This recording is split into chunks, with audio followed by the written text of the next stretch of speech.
আসসালামাইকুম গাইস, আশা করি সবাই ভালো আছেন। আমরাও ভালো আছি আপনাদের দোয়ায়। আছি হলো সৌদি আরবের রিয়াদে। আর রাত্রে বাজদা ছিল রাত্রের 11টা 33। আর দেখতেছেন আমার পিছনে যে পানির গাড়িগুলো, এই গাড়িতে পানি বিক্রি হয়। আর যে যে মানে পানি যে বিক্রি হয়, ওই পানির ড্রাইভার এবং কি কোম্পানি এই বিল্লাটা ভাড়া নিছে। এবং কি পিছনে যে আরেকটা দেখতেছেন বিল্লা আমার পিছনে, তিনতলা বাসা কয় আর কি, ওই বিল্ডিংটাতে মানে কোম্পানি লুকতে হয়।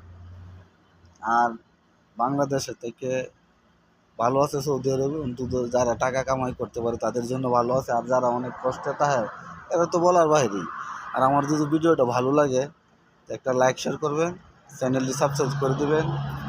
আর আমার টিকটক ইউটিউব চ্যানেলের লিঙ্ক দেওয়া আছে। আর আমার এক ভাই পাইছি। আসসালামু আলাইকুম ভাই। ওয়ালাইকুম সালাম রহমতুল্লাহ। ভালো আছেন ভাই? আলহামদুলিল্লাহ। কেমন আছেন এই আপনি? তো আছি ভালো। ভাই ও বাংলাদেশি ভাই, অনেকদিন পরে ভাইয়ের সাথে দেখা হইলো, তাই